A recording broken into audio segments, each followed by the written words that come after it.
everyone, today we're going to be doing the melting polar ice caps experiment.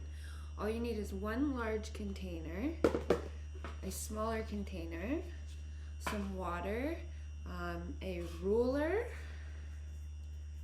something to use as a timer like your mom or dad's phone, or I'm using the oven as a timer, but remember to have adult supervision when you're using the oven, and something to record your results on. So first you're going to take this small container and fill it up with water, and then you're going to freeze it. Alright guys, we are back and we now have an ice cap.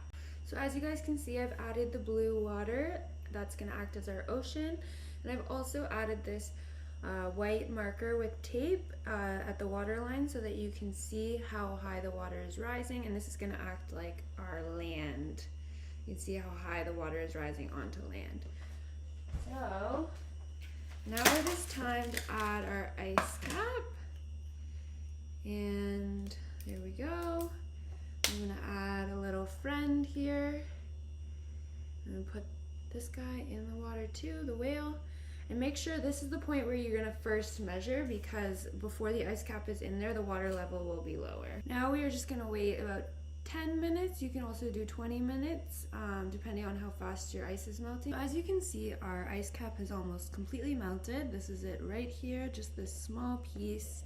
And remember, you're going to record the height of the water after every 10 minutes until the ice cap has completely melted. So now that my ice cap is completely melted, I'd like to share with you guys my results. So at the beginning, when I put the ice cap in the water level was about 4.7 centimeters high. After about 10 minutes, the water level had increased to 4.8 centimeters, and it stayed consistently around there, almost reaching 4.9 centimeters by the time the ice had completely melted. And as you can see from these results, there was a slight increase in the water level over the course of the ice melting. So the specific concept that we demonstrated with this experiment is melting polar ice caps. So you might wonder, what are ice caps?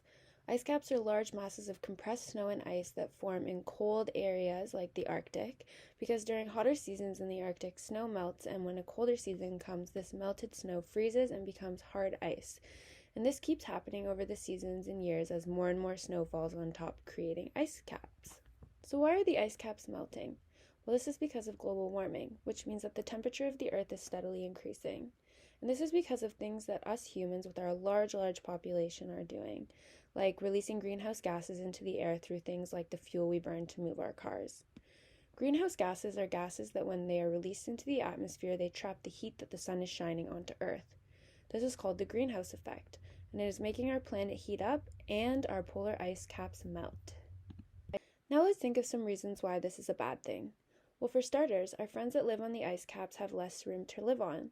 These are animals like the walrus and the polar bear. But also, those of us who live on land will also run into problems because the sea level is getting higher. And if the ice caps keep melting, some of us who live near the ocean may have less room too, because the water will rise over the land like in our experiment. This experiment is a great one to connect to the grade 5 science curriculum.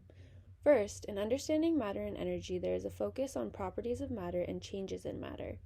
Students can develop investigation and communication skills by using scientific experimentation to investigate changes of states of matter.